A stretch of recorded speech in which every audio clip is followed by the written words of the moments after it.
Good evening, ladies and gentlemen of JERD Nation. What's going on, guys? It's Tim with you tonight. Tim and Sam with you on this nice, cold Tuesday evening. It's cold, Sam. It got cold pretty dang fast, man.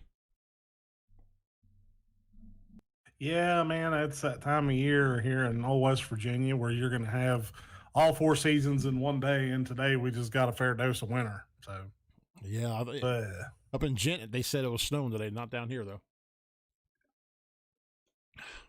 Yeah, we'll just hop right into it. About the only thing colder than the weather around here is the Oklahoma-Cincinnati snub.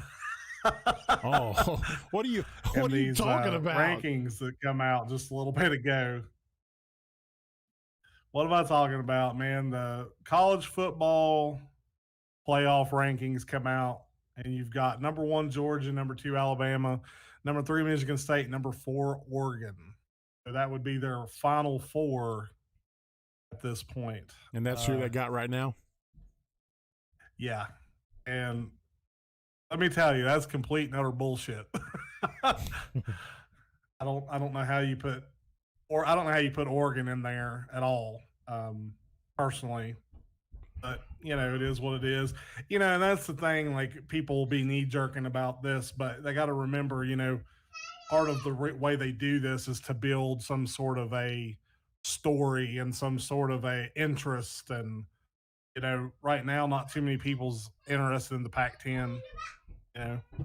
No, I mean, I know why they're thinking Oregon, because even if Ohio State wins out, man,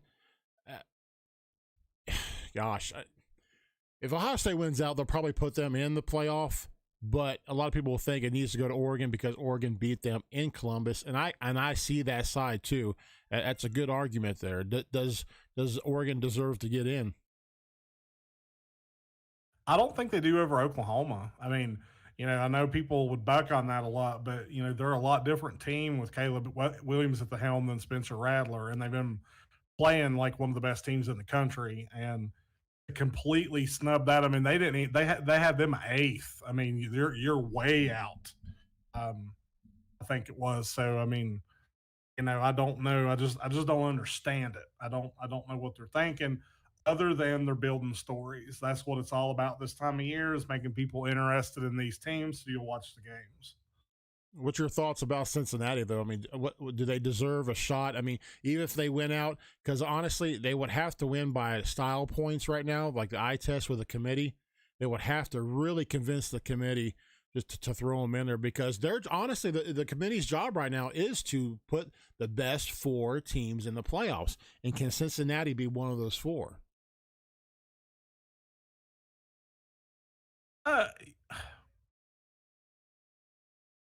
They do pass the eye test, but at the end of the day, they don't pass the strength of schedule test, and that's really what matters. I think if anything, you put them in at a 4 seed and let them play Georgia, and if they beat Georgia, then they deserve to be in, and if they don't, then they don't. And I don't see that happening. I'm sure you don't see that happening. Nobody does. I don't think they would even beat Oklahoma. I think Oklahoma would probably blow them out. Really? To be honest. Yeah, I do. People were really sleeping on Oklahoma because they got off to a really slow start.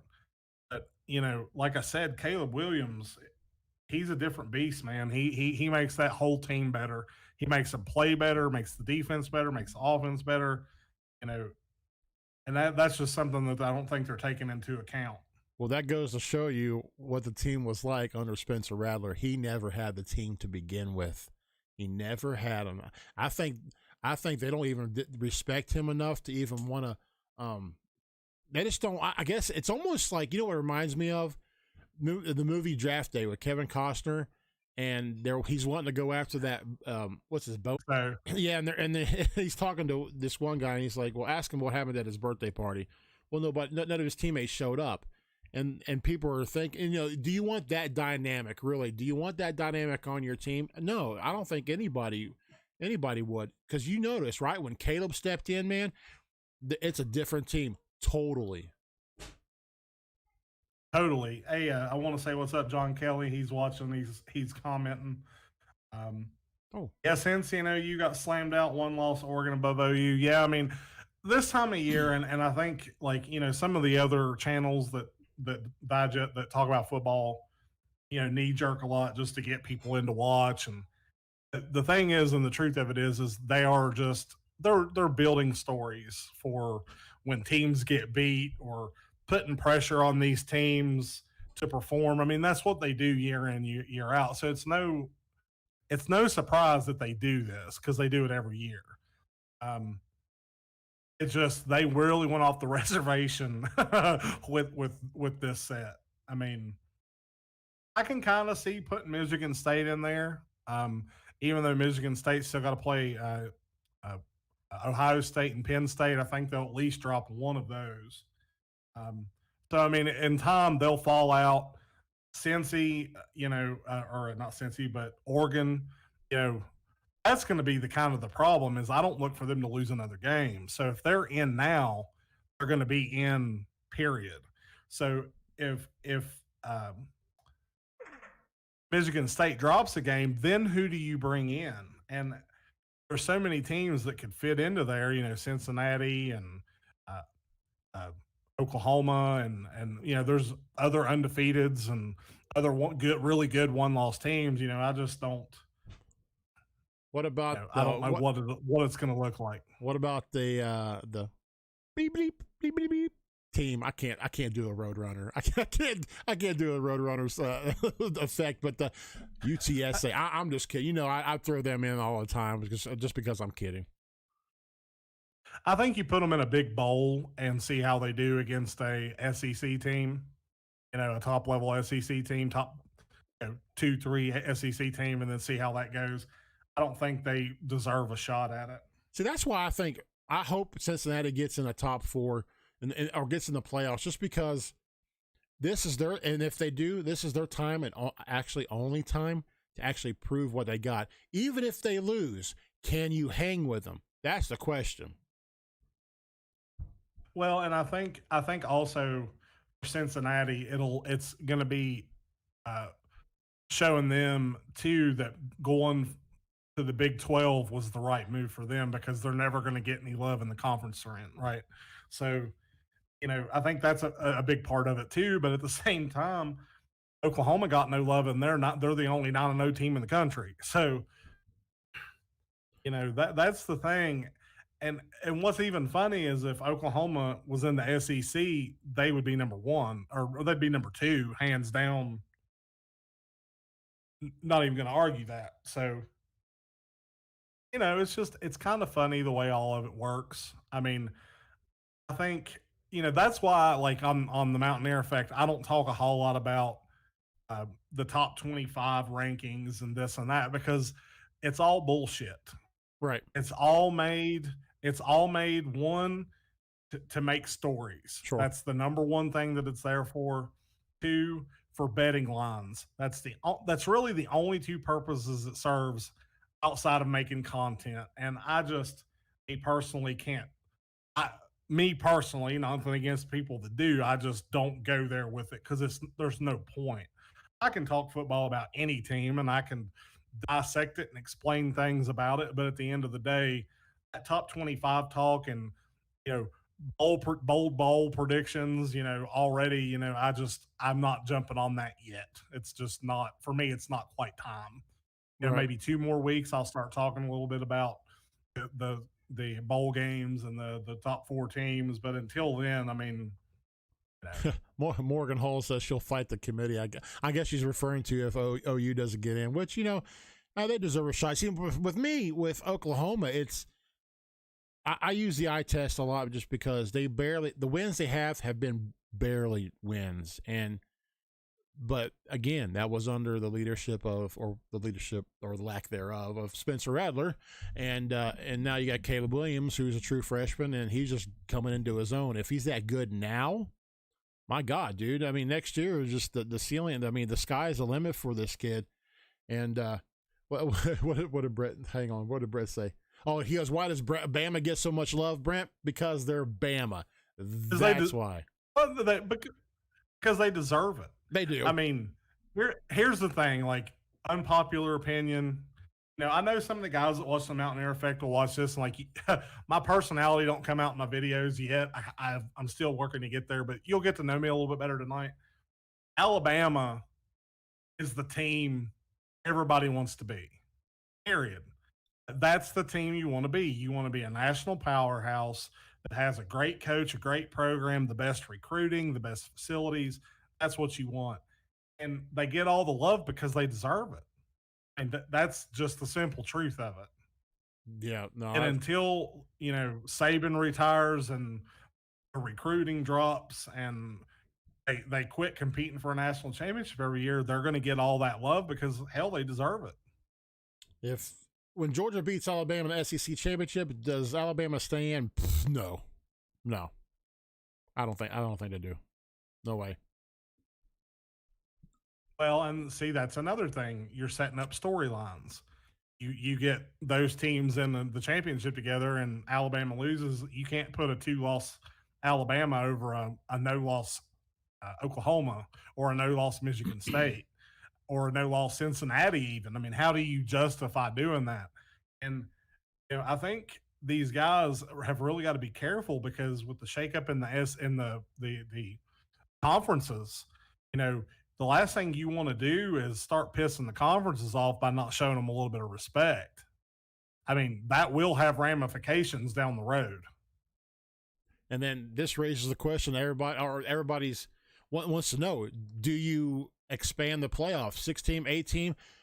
I wouldn't mind seeing an 8-team playoff, but then again, after that, somebody who's in 12th going, "Hey, we deserve a shot." What are you going to do? Go to 12 teams? But I mean, you're always going to have those anyway. But I think to make it fair, I think 4 is a little too. It's not enough. It's just 4, 8 teams. I think. Here's what's interesting. Well, let me read. John Kelly says, "I can imagine OU fans are pulling their hair out," and he also says Oregon has been very lackluster. Right on, brother. But both of those. The reason here's what's funny about FBS expansion. Like, you may know this, you may not. There's I think it's 3 directors, maybe 4 directors that can decide if they can expand the college football playoff. Okay. Do you know who one of those are? No. Okay. One of the votes, and it has to be a unanimous vote. One of those votes belongs to Gordon Gee at WVU. Really? Oh, yeah. So they will never vote to expand the FBS if West Virginia is not in a stable conference. The Big 12 is not stable right now. Right. So I think we're going to use that as leverage to get out of the Big 12 and into the ACC. I really do. I kind of follow the gold and blue dude on that. I really think the ACC is going to be the landing spot. But I think that's going to be leverage that they're going to use because they'll probably go to West Virginia after this year and be like, "Hey, we want to," they'll probably muck it up like they are now. But like, we want to expand it, and West Virginia is going to be like, "No." And they can hold out as long as they want to. So Gordon Gee is in a big position of power because he has that deciding vote, and it has to be unanimous. He's the ace in the hole. Yeah, he is. He really is the ace in the hole for West Virginia. Like, he's going to assure that West Virginia gets into a good conference. Sure. Greg Wiles comes in on the Facebook side saying that the ACC is going to be super weak here in a couple years. Does the NCAA really care about snubbing the conference now when they are not going to compete when the hot teams leave for bigger conferences? I mean, nobody's leaving the ACC. I mean, that's just the thing. I wouldn't say that the ACC is going to be down. I would say that the ACC is, at least they're stable. The problem is you're seeing a turnover of teams. I was big on Pitt, and being a West Virginia fan, that pains me. But I was big on Pitt till they crapped the bed against Miami, and that's what Pitt does. Pitt's a lot like West Virginia. We always crap the bed against teams we should beat, and we always beat teams that we shouldn't. So there's a lot of parallels there. The thing about the ACC for me is the only catalyst to that conference has been Clemson. I mean, I guess you can throw Florida State in there. I guess you could, But the main catalyst has just They've been been so Clemson. bad this year, though. Yeah, I mean, yeah, they're not what they used to be. But so then again, the only catalyst they have is Clemson. But um, I don't know. I can see where people say it's a weak conference, but then again, it looks like it's on the upcome. Well, I mean, you're seeing in college football, like the whole landscape's changing with the portals and the image likeness stuff. I mean, you're seeing, record numbers of kids entering the transfer portal. And it's because you have, 4 and 5 star players that are sitting on the bench, want to go play somewhere. So what'll happen is over time, these SEC schools that hoard talent, those kids are going to be sitting on the bench saying, I might be competing for a national championship here, but if I would transfer to a smaller school, not only would I be playing, I might be making some image likeness money instead of sitting on the bench. And that's what you're going to see over time is a diversification of talent. That's my bad, Sammy. Greg's question. It was the AAC. I said ACC. My bad, bro. My bad, Greg. Oh, yeah, the AAC on the other hand. Yes, you're right. Yeah, that's the thing. Like some of these conferences, like I'm going to sound super mean conferences. You do. Like AAC was on the come up, and losing a couple of schools is gonna trash them. The MAC is trash. I think the Sun Belt, they're going to be expanding and maybe being one of the better sub. Where's Liberty at? Conferences? Is Liberty in the Big Sky? Or there's a clear difference. I'm not sure. Yeah, I mean, I can't remember. I tell you what, Liberty. I know they're everybody would look at them like a trash team, but I went there to that university back in 2001, man, and the team I've seen then into now, boy, it's 1,000% a big improvement. So, I mean, they played West Virginia a couple years ago, didn't they? Kind of held their own against West Virginia. Yeah, and I mean, and that's the thing about Liberty is, their ceiling's only so high, and they're only going to be able to keep their coach for so long. You're going to have so many teams looking for coaches after this year.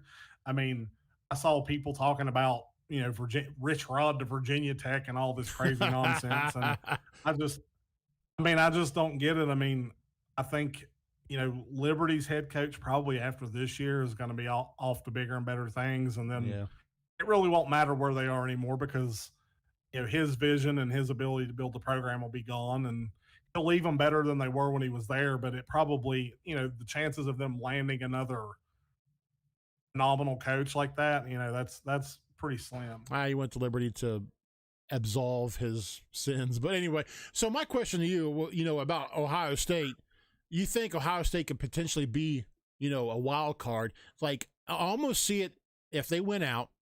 I almost see it like the year they won the first college playoff championship, where they lost to Virginia Tech, I think, was second, third game into the season, and then right after that loss in Columbus, it was a totally different team. Oregon comes in the third game of the season, I think, and beats them in Columbus.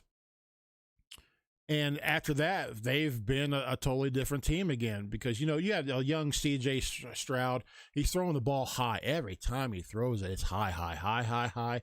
He's gotten more control over his ball now. Yards per carry or whatever has been astronomical except for this past week. But do you think Ohio State, and I don't come at this from like a fanboy, I just, because I'm an Ohio State enthusiast. I love that team, but I'm also realistic to the point where, do they have a shot to get into the playoffs again? No, because they're going to lose at least one of their last two games. I think they'll lose to Michigan State, or Michigan State, Michigan. Yeah, I mean, they'll lose a game. See, here's the thing, like, and this is what you got to remember is, if you're going to look at Ohio State and give them a pass on their loss, then you have to look at Oklahoma and give them a pass on their wins. Mm. And that's what people are missing. It's like, one of the things that we talk about with football, especially in the NFL, is finding ugly ways to win.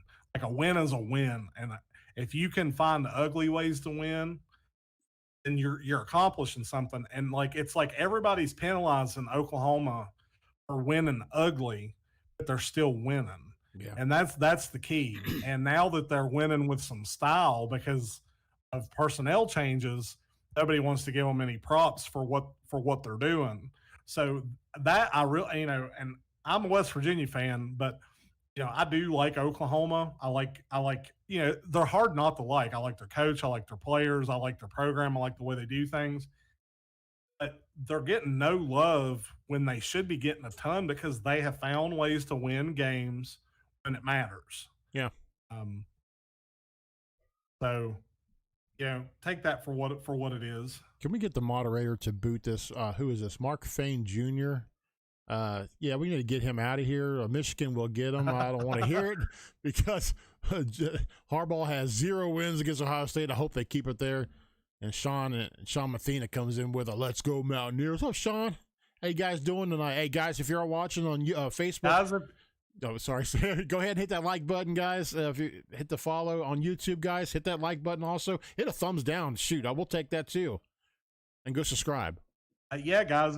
If you got questions, if you want to hear Sam the Man's opinion on something, ask it. That's I've only been correct on the last 3 West Virginia games. Only.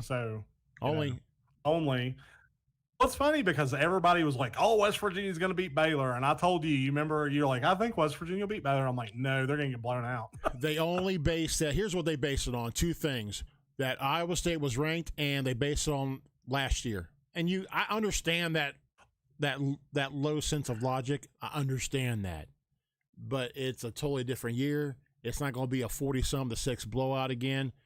I tell you, West Virginia had Brock Purdy's number all freaking day. Well, and that's the thing. Like coming up this week with Oklahoma, I'm not going to talk too much about that because I like to make my videos, make you guys watch my prediction videos. But here's the statistic that you need to look at if you want to like pick football games and you really want to learn the only stat that matters. And a lot of people say first downs, or no, not first downs, but turnovers. Yeah. All you have to look at is a team's third down efficiency and the way it's trending. If the third down efficiency is trending down, they're going to lose. If it's trending up, they're probably going to win. West Virginia's last 3 weeks have been trending. Their third down efficiency's gone from like 35%. They're like number 75 in the country. And they've creeped up into that 65, 75% percentile on their third down efficiency. That's what's allowing them to win games. That's why Alabama's so good. They've always have the best third down efficiency in the country. That's the one stat that you can look at and predict games and be relatively correct. And it seemed like was Neil Brown calling plays, or it almost looked like it was somebody else totally calling plays that game because there was a big difference. Yeah. He's actually turned it over to his offensive coordinator. Good. He does okay. He still has some of those Neil Brown tendencies, man. I wanted to smack him.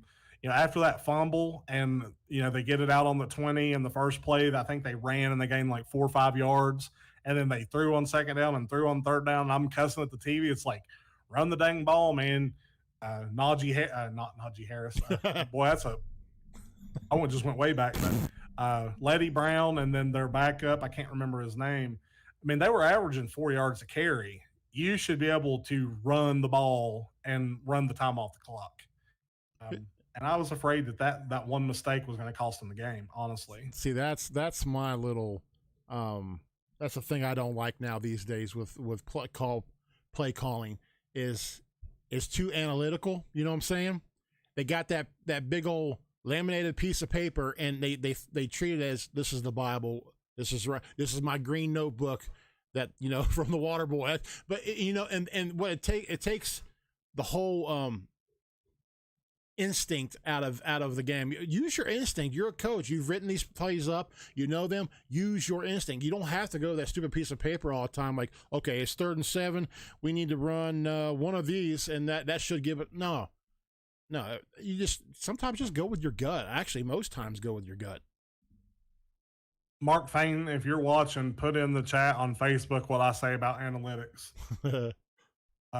Because I always say F the analytics. Don't talk about percentiles and analytics to me because at the end of the day, it really doesn't mean crap. Right. It really doesn't. If you go against your gut in a situation, you're doing yourself a disservice. I'm a firm believer of that. You there is a place for analytics, but there's also a place for looking at the game objectively and be like, hey, this play is designed for this situation and we haven't ran it. It may be low on the analytics sheet, but I feel like maybe that DN's pinching in and we can get on the outside, or he's pinching out and we can get turn it, and that's the things you got to look at. And so many people don't look at that. John Kelly says Iowa State is really good against the run. That they are. I'll tell you what, I really like Iowa State. I really like Brock Purdy. Yeah. I have his whole time at Iowa State. I think he's going to be I think he'll get drafted and probably have a decent little career. I think. I don't know about his starter capabilities, but he would be a good backup, good developmental quarterback. And then Cohen Henderson says Cincinnati got screwed, but again, strength of schedule matters. Yeah, I mean, honestly, this is what the second year where we're talking about Cincinnati not getting love. I mean, same thing happened last year, and it is sad that does happen. But going to the Big 12 for them is smart because that gives them the most opportunity to grow as a program. You could also say maybe they should have waited and tried to get into the ACC. Well, that would have been a good fit for them as well. Yeah. But yeah, I do think they got screwed. I do. I agree with that totally.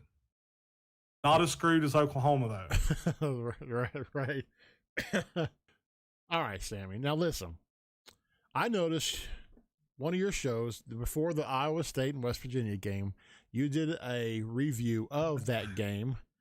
And I read your comments, and I went on there, and there's a lot of naysayers, especially from the Iowa State end, and some on the Mountaineer side, because I'm going to come out and say it. They're fanboys and don't really understand the game of football. Sorry if that butt hurts you guys. I'm sorry, but that's just the way it is. You have to look at football subjectively and just the way the game is. So what was your approach to or dealing, or is there anything you would like to say to those naysayers, honestly? I mean, if you read the comments, and I know the people close to me did, I mean, I got shit on pretty bad. I mean, like you did, like bad. And I'm really not confrontational. I let people just shit on me, and I got my buddy out in Oklahoma that'll go on there and shit back at them. And Cody, shout out to CP and the Puckin Schmucks. If you like hockey, check them out on YouTube. But Puckin Schmuck. But that game in particular, I knew here's the game. The weather was going to be crap, which means you're going to have fewer fans in the stands, which means 46,000's got to do the job of 70,000, and they did. If you hear anybody that went to that game, they said it's the loudest game they've ever been to in Mountaineer history, and I believe it. I looked at third down efficiency trends, and again, that's the big one. The week before against TCU, I think they were like 7 of 11 or somewhere there. Don't quote me on that because I'm not a statistician. I'm not going to drop stats on you, but I know the trends because I do look at the trends.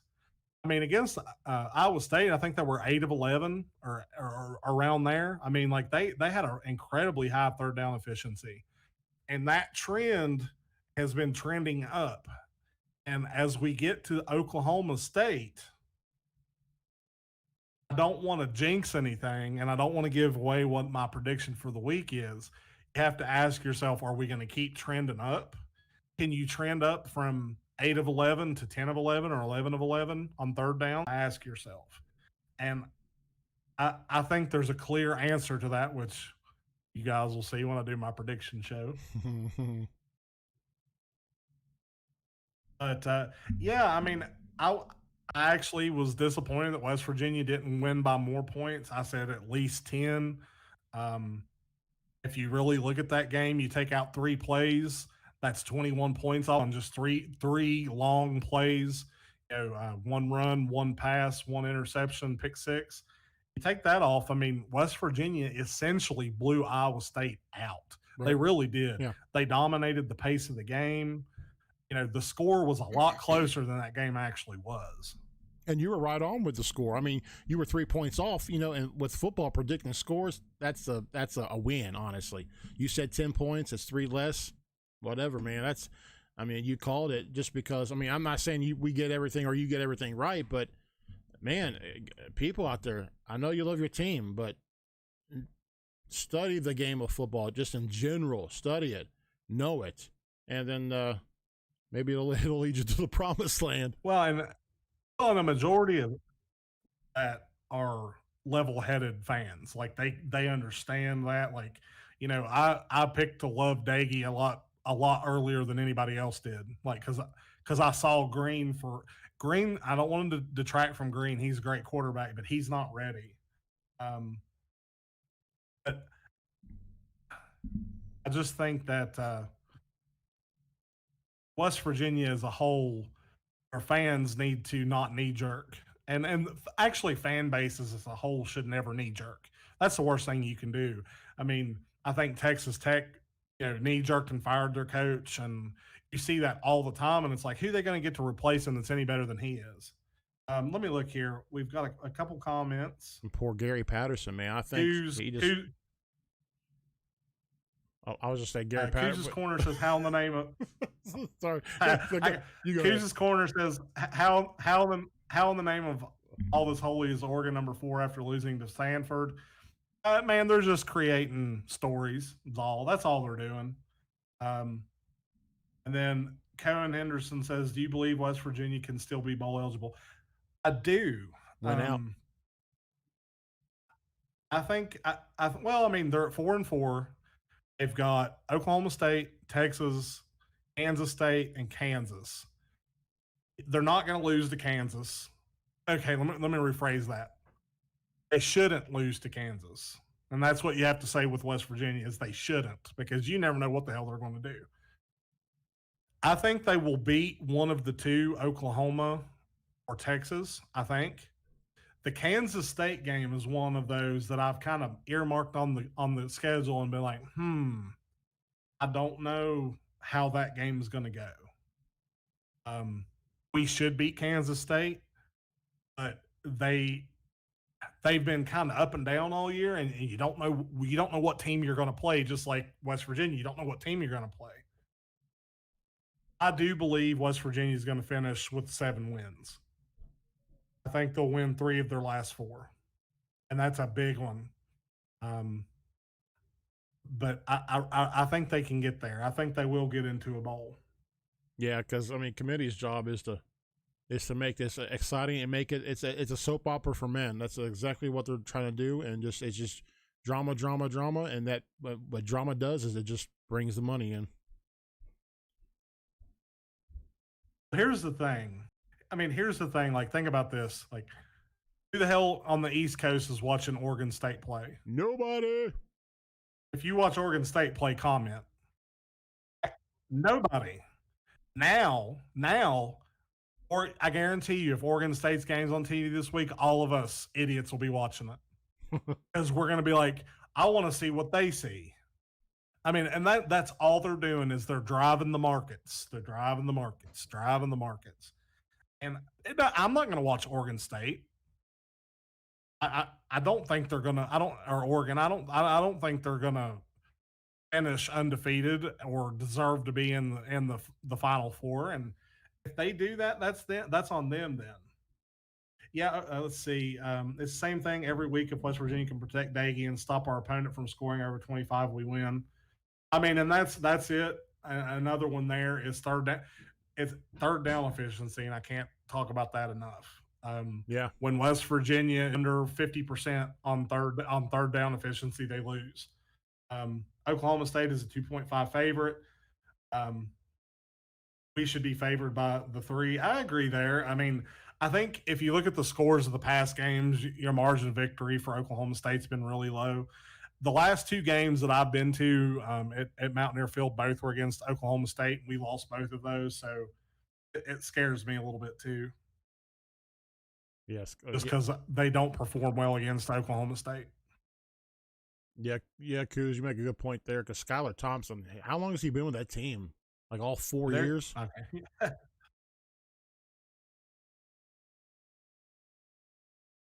Yeah. Yeah, the K State game, I'm with you there, brother. I mean, that game scares me too. It really does. Is it me, or is there I a mean, delay West to Virginia this? is the definition of a bipolar team. No, yeah, no. You're exactly right. You're exactly right, because that's honestly, and I told you this. This is why I've watched more West Virginia games this year. I've watched them more than I have, the Buckeyes, just because you don't know which team's going to show up. I pretty much know what Ohio State's going to do. Later on in the season, they're going to get better and maybe make the playoffs and then lose that first round. But that's how that's just how it rolls. There. But West Virginia has been really exciting to watch. One of my top 5 teams to watch, just because I just don't know what's going to happen. I like that, unless you're betting on them.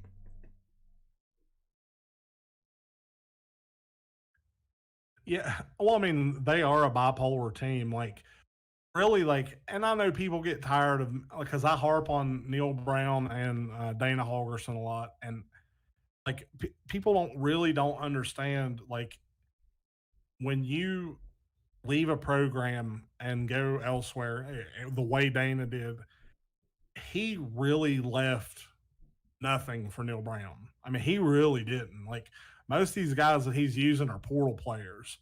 I mean, that's where they come from, or JC transfers. Like, Dana left him nothing.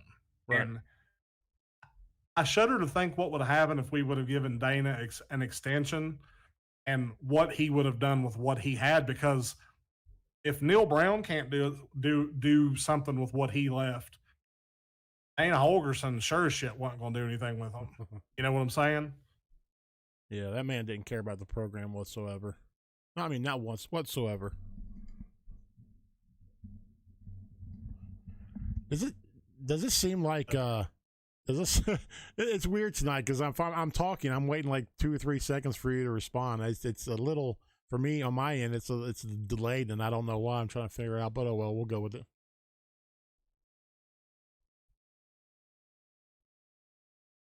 Yeah, that's all right. Do we got any questions from the peanut gallery? Anybody? Well, Sean up comes there, in. and we'll get to it. Sean comes in and says, "I think we have to score in the red zone to have a chance other than third down completions. We can't keep settling for field goals, which last week, thankfully, we didn't have to."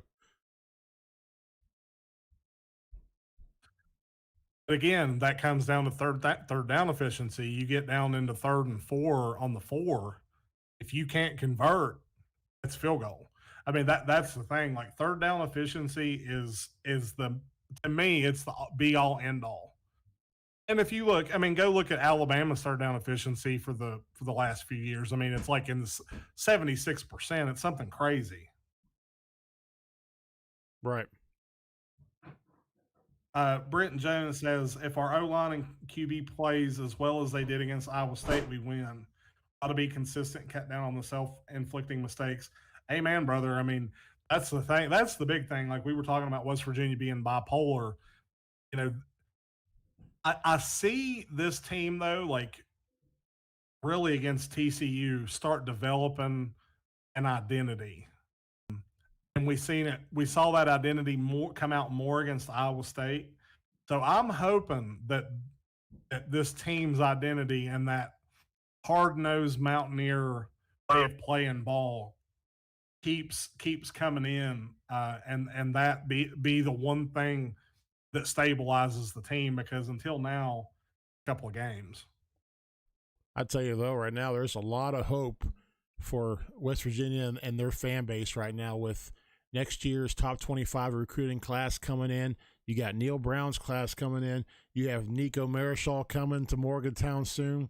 Once he learns the system, gets developed the way he needs to develop, the grit in that kid.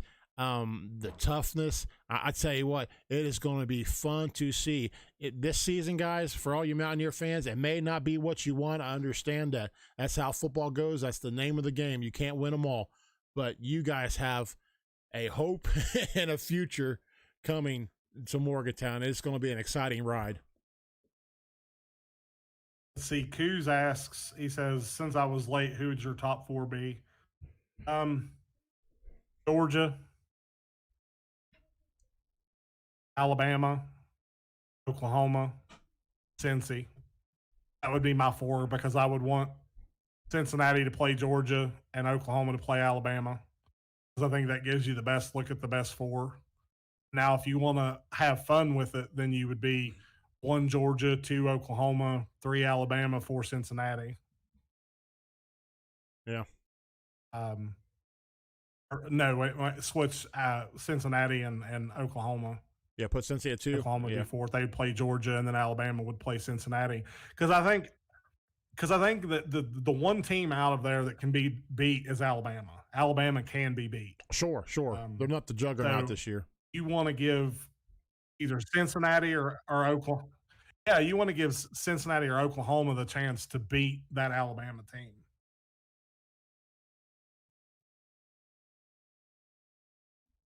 Definitely. Sammy, I mean, that's John Kelly. I mean, you're right, buddy. Like, John Kelly, you're right, buddy. Like, we, like, and that's something people got to remember. We are 15 points from being a 1-loss team. Like, 15, like, broken up into threes, you know, we're from being a 1-loss team. Like, this is the team I think we all anticipated at the beginning of the year. What was you going to say, Timmy? I can't even remember now, but no, I agree with that. You're the points. You're what? How many points? 11, 12 points away from a winning season right now. 2 touchdowns, essentially. Okay. 2 touchdowns from being a 1-loss team, essentially. That's not bad at all.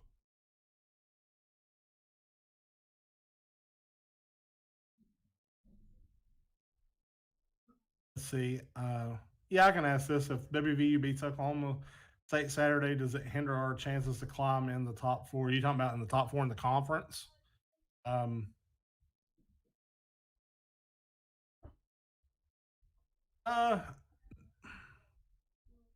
really can't answer that. I'm not sure if it would or not. I think we have lost some bad games. I mean, West Virginia's lost some bad games. And that's all I'll say about that. I mean, we've lost games that we just shouldn't have lost, and you know. Well, it seems like that coaching staff there. What else? Honestly, is still trying to find their identity too.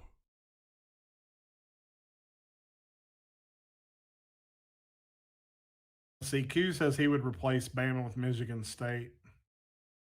Yeah, but I mean, I think Bama would put Michigan State to the screws, man. I think they'd kick the shit out of Michigan State. I mean, it is an SEC suckfest, but that's the thing, though. That's what you got to remember. Like, that's the thing. Like, the SEC is where the big boys play. Like, and I know people get tired of hearing that shit, but it's the truth. Like, if West Virginia got into the SEC tomorrow, me and we'd be crapping in high cotton, buddy. We'd be as happy as we'd be happy if they got into the SEC. We would be. Any fan would be happy to have their team go into the SEC. So I can't say that they get too much love because they deserve it. I mean, I don't think they're the be-all, end-all conference, but they deserve it until another conference starts winning consecutive championships or another team besides just Clemson out of the ACC steps up. I mean, that's just what you get.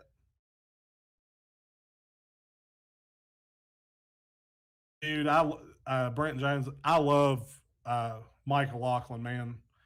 I love that dude. Like, I wish he could get healthy because I honestly think he is so criminally underutilized. And y'all, I know if you watch the Mountaineer Effect, you've heard me say that several times. Like, I love the way that dude runs routes. I like the way he blocks, the way he catches. Like, I think he could be a huge asset for West Virginia. Level tight end, to be honest with you, because he blocks so incredibly well. Where the heck did you go, Sammy? Oh, there you are. I don't know, man. Oh, there you are. Oh, that was weird. Found me. So, Sammy, I'm gonna let's direct this in a different way. Let me ask you a question, and for the ones, especially here on Facebook, the guys, this is the JERD Nation podcast, a special version of the JERD Nation podcast, kind of mixed in with the Mountianeer Effect, and that is my star guest tonight is Sam the Man from the Mountianeer Effect. But for the ones who don't know, Sammy, talk about what the Mountianeer Effect is about, essentially. Well, and here's the thing, I call myself Sam the Man, but I didn't deem myself Sam the Man. That was actually the title given to me by the Golden Blue dude the first time we talked. So I just kind of ran with it, when somebody gives you a nickname, you just kind of, especially one that's positive, you grab it and run with it. But the Mountianeer Effect was essentially created because I'm such a pragmatic fan. Like I look at things so objectively. I felt like there was not enough objectivity in the realm of podcasting. So we got into it a little bit.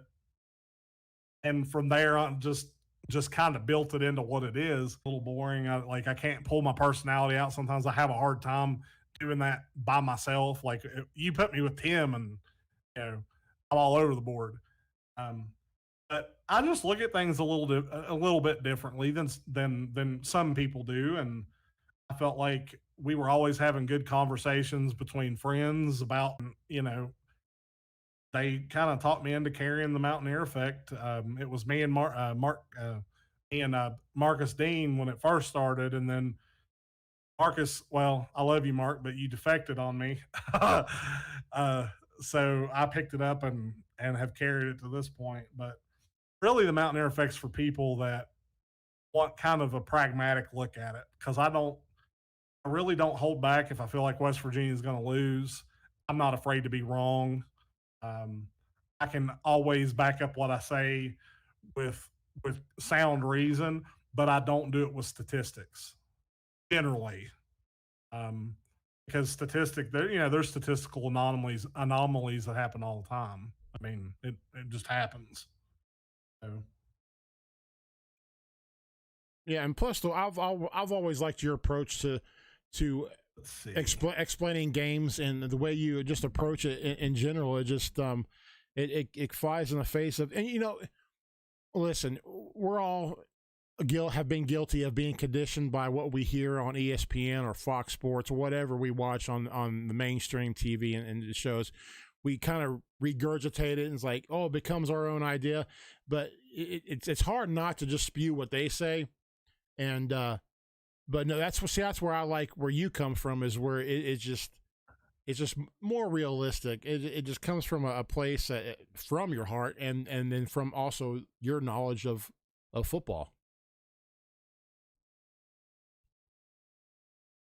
Well, and I'm really careful about the stuff that I watch because I don't want my pragmatic view, because it's so easy. It's so easy to find somebody that you love to hear talk, and then all of a sudden you start adopting their style or what they say, and that's fine. That's just not me. That's just not who I am. So I've got some good friends with some good podcasts. Man, they do a great job, but I can't, I'm really careful about what I watch. You got to be. Is all I'll say there. Like the mountain. Thanks, John Kelly. I appreciate that, buddy. The Mountineer Effect, Sammy. The title of the show. Why that? Why the Mountineer Effect? Because, well, I'm a firm believer that a mountaineer, like the Mountaineers, are a team that's always done a lot with a little, and that's what I wanted out of what we do. Is I want it to be a lot with a little.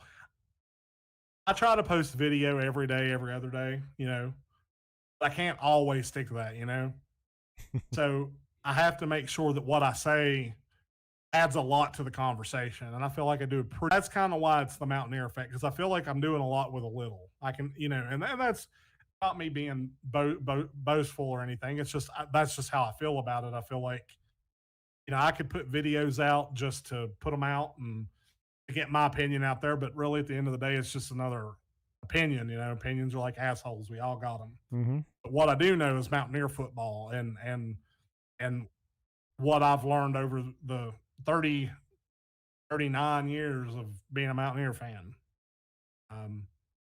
And I have an uncanny ability to guess scores and Yeah. predict where players are going to land. And that's my big claim to fame, you guys. And you've probably heard me say it, man. I told JJ Watt 8 months before he left Texas, go to Arizona. You got a witness right here that was on that pod. It was on the podcast. It's a good time, man. Yeah, it was on a podcast. Yep. I spoke directly to JJ and I was like, if you want to extend your career and maybe win a Super Bowl, you need to go to Arizona. So what do you do? I appreciate, all the guys that watch the videos. Go ahead. All the guys that watch the videos and subscribe and comment. I really appreciate you guys, Brent Jones, Coos, John Kelly, you guys, I really appreciate everything that you have to say and your opinions on things and the encouragement. Because, Coos can attest, it's not easy to do these, especially with West Virginia. When they were shit in the bed early in the year, man, it's hard to talk about your team when they're not winning. It's hard, because you're you're saying the same things week in, week out. And you just got to be careful when they start winning that you don't do the same thing. Mm-hmm. So what's your approach, Sammy?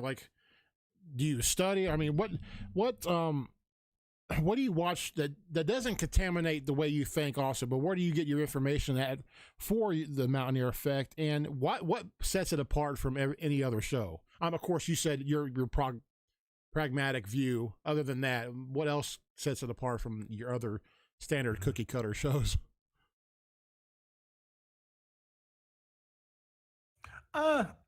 I try not to wash, rinse, and repeat, and that's basically something that I've adopted from the beginning. Is like I said, I'm really careful on what I watch. I've got not to toot my own horn, but I've got a master's degree in behavioral psychology. So, what some people might look at when they're watching interviews and post game shows, I look at very different things and can read between the lines on what Neil Brown is.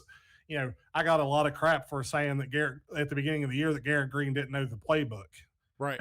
And I was adamant about that. And it's because he ain't going to come out and say that, but between the lines, if you listen to what he's saying, he's telling you, kid don't know the playbook. We can't put him out there if he don't know the playbook. We want him to run the plays we call, not the plays he wants to run because he runs first and passes second. If we want him to pass the ball, we want him to pass the ball. Years of education, I guess, in psychology helps a whole lot because you really do look at things super objectively. And that's why, I've had a hard, people knee jerking about getting rid of Neil Brown or putting Garrett Green in over Jared Dagey. I made videos about all that. But I've never once said that, Garrett Green needs to start over Jared Dagey or anything like that. I was always I'm just going to learn to love him, and that's that. And the truth of it is, we may get into next year, and you may have one more year of Jared Dagey. Garrett Green, Goose Crowder might be gone, and you've got Jared Dagey with Nico as a backup going forward. That might be what you end up with, and that's something that Mountaineer fans need to start going ahead and wrapping their brain around. Not only that, I wanted to say this too. I meant to put this in my reaction video and I forgot. But if you look at statistically, again, I don't really do statistics, but if you look statistically at Jared Dagey's play this year, he's on par with every other major quarterback in the country. Now, he's thrown more interceptions this year than he normally does. But, this kid against Oklahoma State is going to get hit over 10,000 yards. I think it's 10,000 yards for his career. He's better than Will Grier. Yeah. I would argue that with anybody. Now, Will Grier might have a better arm, but statistically wise, if you he's better than a lot of quarterbacks that we probably hold in very high regards at West Virginia. He's had a very good collegiate career, and the truth of it is he may end up in the developmental league, CFL, somewhere like that, and it may not be the last time you see him. Might not. And if that kid can learn to throw to the boundary, Yeah. and to get that vertical ball a little bit better, I mean, he'd be a machine. He really would be. Yeah, that outside shoulder I mean, throw because is his he started to kryptonite. get his timing better. I mean, if you've noticed, yeah, I mean that cross, he can't make that cross body throw. But if you really look at his play, he has learned to step up in the pocket, and he's learned to step up in the pocket because the offensive line's actually giving him time to throw the ball. Sure. And now that he's comfortable with the protection that he has, he will step up in the pocket. Because as a quarterback, the last thing you want to do is step up in the pocket with a shitty offensive line. You're going to get killed. Yeah. At least if you're at the back of the pocket, you'll see it coming. If you step up, you'll never even see it coming. We got Sammy. We got. See, I'm looking at comments, guys. Yeah, we got breaking news. Honestly, guys who watch on YouTube and Facebook, our source, CP Cody Prince just came in. Spencer Rattler is going to WVU.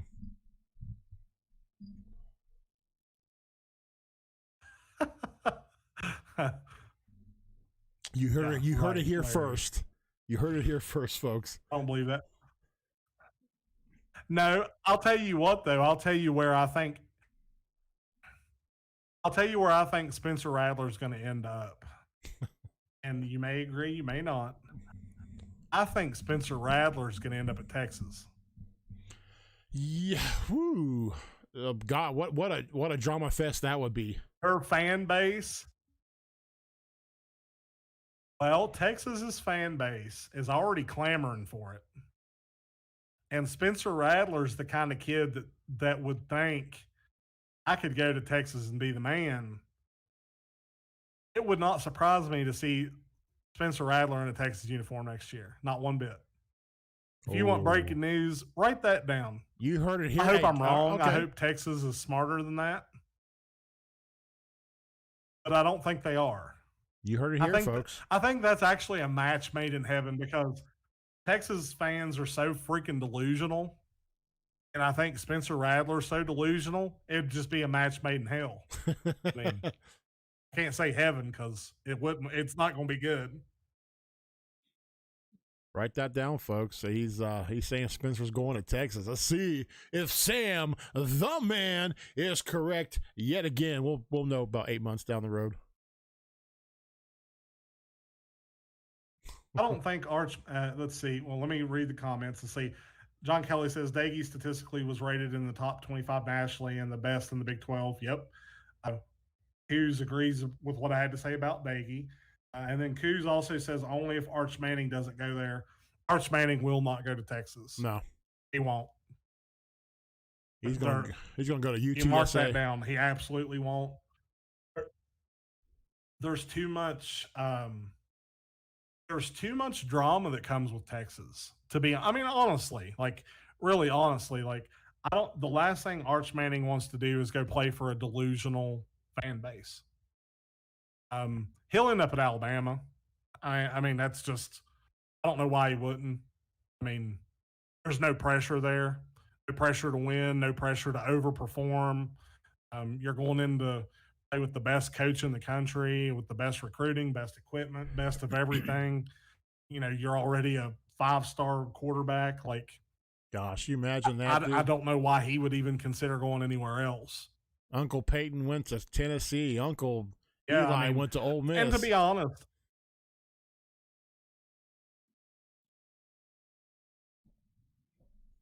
yep. And little nephew goes to Alabama.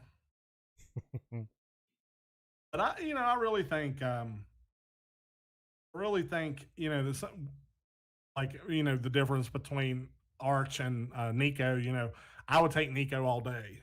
Arch is Arch, and he's a Manning, and Nico is such a blue collar, and I mean that in a good way. He's such a hard working, tough freaking kid, man. he is West Virginia through and through. Like he he has greatness about him, and like that's what West Virginia needs in a leader. I mean, I would put him up there with Pat White, and, Major Harris. I think he could be that kind of talent. Um, and I think the kid's got the hunger for it too. And I can't wait for him to get here, man. It's hard to fanboy over a high school kid, but No, I agree. it's easy when it's a kid like that. Especially since he's a left-hander. I like that, man.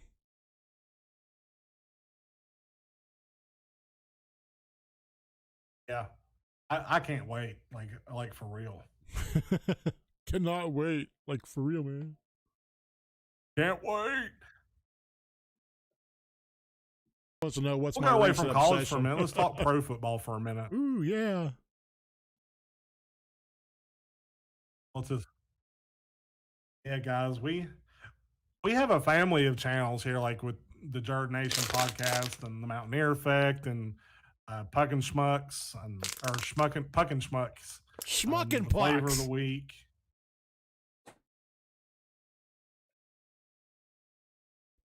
Let's see. Brett Jones says, "Pump the brake." Or Q says, "Pump the brakes." Pump the brakes on what? You talking about? Nico? Never, never. No, The only time in my life I've ever like fanboyed over something was like for a video game. Like when the first Borderlands came out, like I fanboyed over that game because I watched the development of it for 2 years, and I feel the same way about Nico. I've been watching him develop for the last 2 years, and then here he's finally getting here. And I remember how great that Borderlands game was. So subconsciously, I think if you guys are curious about I Nico, just apply the same hey, things. go YouTube the Arizona Huskies versus the Bishop Gorman Gales. That game where literally Nico was puking on the ball and came back, and man, it's just pure grit, man. Kid takes the snap. They were down like 20 points with 2 minutes, like a minute and a half left. And on the game-winning drive, like the kid takes the snap and draws back the ball and barfs on the ball, and then throws the ball for a touchdown. Like man, that's some epic stuff right there. That is Mountaineer through and through. That is golden blue through and through. No denying it. It is. Let's see. Puck and Schmuck. Yep. I love the font you use for that show anyway, Sammy. It looks like a Hostess cake. Yeah, it's very hockey, I think. Let's see. Coos is a member of the Bills Mafia, which that's a good team to be a member of because they are good. Brent Jones, yeah, Nico's going to be good. Coos, I'm excited about Nico too. I just don't want to be let down. I don't think that's going to be let down. I get that. I mean, I get that. I mean, you just. I mean, it does happen, but every once in a while you can see it's like Arch Manning. I mean, nobody's saying, well, he could be a bust. I mean, in all reality, he could be. I mean, nobody saw it coming with Jamarcus Russell. I mean, I'm just saying, it's different pedigree, but you never know what happens to a kid when they hit college. But Nico, if he keeps trending the way he's been trending the last 2 years, I mean, he's destined for greatness. I mean, he really is. I bet Nico gets some awesome NIL deals. Yeah, with Little General, he'll team up with Bob Huggins in a commercial. I'll guarantee you. I'm calling it now.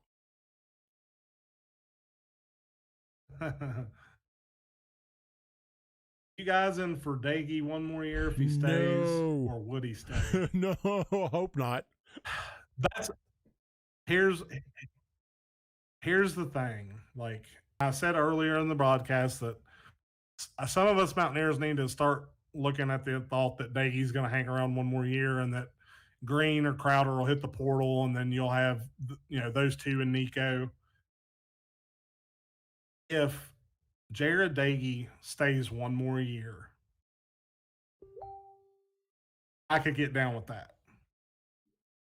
Because unless Nico comes into Morgantown ready to go as a freshman, then I would rather have your experienced quarterback lead the team. So I'd totally be down for that. But what you also may see is Daggy transfer out and Crowder or Green step up, and then they'll completely go with like an RPO offense, because that's kind of what I think Nico's play style will be. Even though he can stay in the pocket and pass, I think that run or more of what we're going to see in the future. Yeah. I concur. You got Pitt and Virginia Tech on the road in September. I'll tell you what, like I was really down on West Virginia's potentially going to the ACC when we were first talking about it, because I want to see us play the best teams. Put me in the SEC. Like that's how I feel about it. Like culturally, we fit into the SEC. But after doing lots of podcasts, I want to see us play Virginia Tech and Pitt. And honestly, I would love to see us play Iowa State, because the Iowa State fans shit all over me. Pitt fans shit on you no matter where you are. They always find you and find a way to crap on you if you're a West Virginia fan. And then Virginia Tech, that's more of a friendly rivalry, because down here in the southern part of the state, there's a lot of Virginia Tech fans. Yeah, too many. That would be Daggy's 10th year, right, if he was around. Yeah, Goose, honestly, Goose could be a stud. He really could be.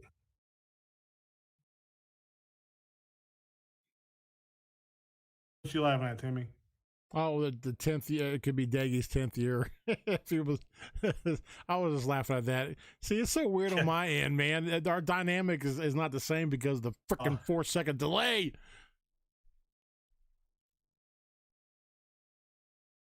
Yeah, there's like guys, like it's funny because like when we're watching the screen, like I'm flipped one way on one side and the other on the other. So I lift one hand, it's up on this side and this side. And then there's already a built-in delay. And then when we have like a glitch delay, like what Tim's got going on right here, man, it's really funny to watch because we just keep it's just for this one night. Oh, that's all right. Guys, I think we're going to go ahead and sign it off for tonight. I think appreciate all the guys that come in for the live chat. I would like to start doing some lives, once a week or something, maybe college. I like talking NFL too, because man, this NFL season has been super interesting, like super, super interesting. Like teams that have emerged as the front runners. I mean, like it's just is just in a weird spot, and it's a lot of fun. Yeah, the only constant in the NFL right now is the Washington football team. The process of Nico learning the offense too.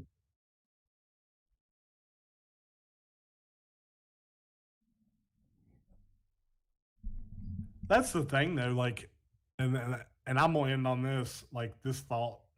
Like imagine being a college kid during COVID, and then you get an extra year. You get you could have like up to 7 years of play technically. Like, I don't know. Like, I think it's awesome, especially like do I think he could be a pro quarterback? Probably not. Could he be maybe a backup or a developmental player? Absolutely. But having one more year of college, for a lot of these kids that are hanging around for that extra year, why end it before it has to end? You know what I'm saying? Like, because once you're done, if you don't go pro or anything, you're done. That's it. And if you played football, me and Tim talk about it all the time, having that one more game. If you had one more game, just one more opportunity to put that uniform on again, like if you don't have to end it, why would you end it? And that's what I think about Daggy. It's like, depending on where his draft stock is, why would he end it if he don't have to end it? I could answer that for our case, man. Why would we not want to play one more year of Pikeview football? I'll give you one guess why. Well, yeah, I mean, I get that, brother. Because we want to win, and do we win? No, we don't. Sign us off, buddy. Yeah, I'll sign us off with a 4-second delay. I guess it's the new ABC sports rules. We don't even know how to spell it.